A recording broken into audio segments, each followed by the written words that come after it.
Sa mga usapama yung buntag kaninyong tanan, og salamat sa mga mitubag.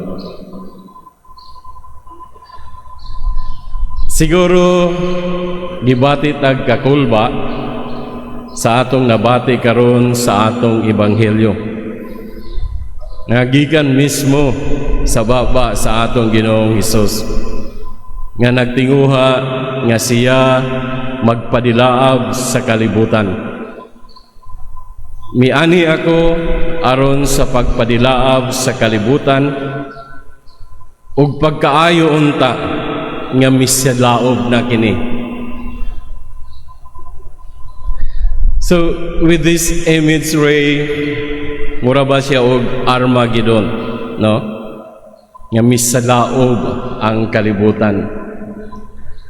Siguro ko nga kita bation og kakulba nga maminaw ni ini nga misilaob ang kalibutan.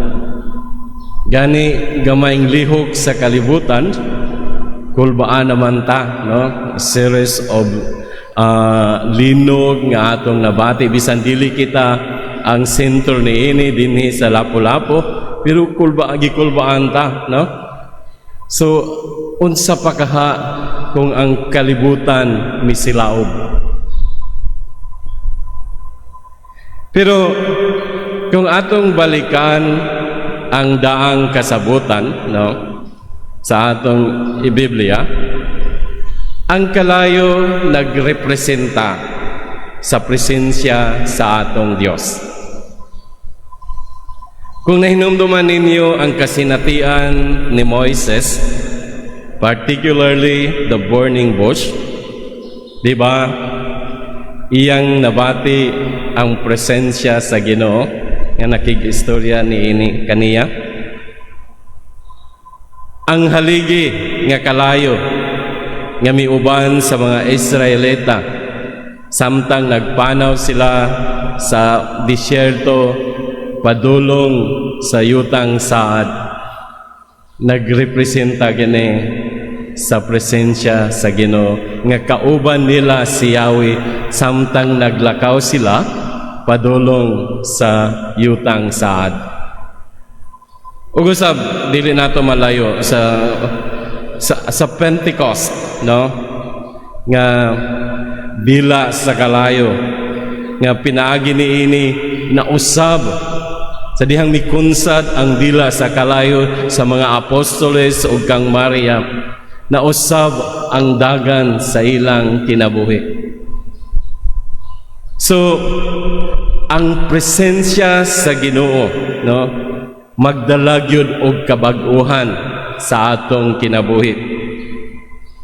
So kining kaabag-uhan nga gitunguha sa atong Ginoo, Ginoong Hesus, aduna kitay dakong papel aron mahipagkaylap ang pagdilaab sa gugma sa Dios sa tibuok kalibutan. So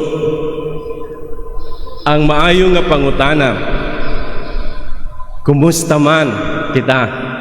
Kumusta man ang atong kasing-kasing? Nagdilaab ba kini sa gugma sa Dios?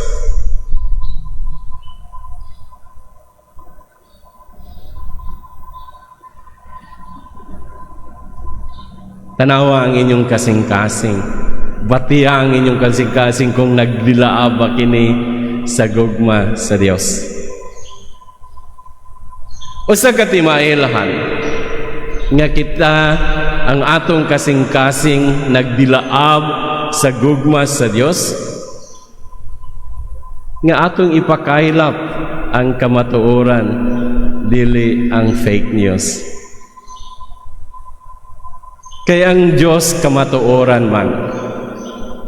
So kung kining atong kasing-kasing nagdilaab sa gugma sa Dios, ang ato usab nga tinguha mao ang kamatuoran, no? Dili nato isangyaw ang mga fake news, no? Ang atong isangyaw ang kamatuoran. Og mag-expect usab kita nga sa atong pagsangyaw sa kamatuoran adunay usay mga mu kanabang musangga niini, no, mukontra niini ug katong dili gusto kamatuoran. Ug tataw kaayo, no, sa atong nahitabo karon sa atong kagamhanan, a series of Senate hearings, congressional hearings, nga diin para lang mapatunga, no, ang kamatuoran.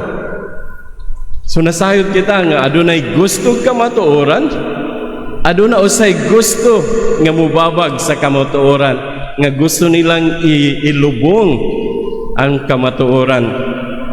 So muresulta kini og pagkabahin-bahin.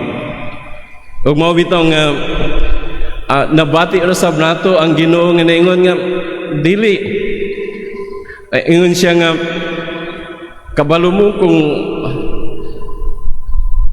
tug-anan ko kamo dili pakigdait ang akong gidala kundi ang pagkabahin-bahin. So to follow Jesus is to go all the way, even if it calls for our own crucifixion, even if we part ways with those who are dear and close to our hearts. So, tanawon lang nato, no? Bisan sa atong pamilya, if we live out the gospel values, kaya ba nating sikmurahin, matud pa sa Tagalog, nga makig-uban sa atong igsuod nga kurakot, nga nakabenepisyo sa mga ghost projects? Talaga. Kaya ba nato siyang ubanan? So, if we enjoy, no, sa ilang nga kauban nato sila, nga nag-enjoy ta, nga mugasto sa mga kanabang mga gitawag nila nga ghost projects, no? So, wala pa gyud magdilaab sa gugma sa Dios ang atong kasing-kasing. Nagdilaab kini sa kalayo sa impyerno. So the challenge is, are we willing to face the consequences of choosing the value of Jesus over the values of the world?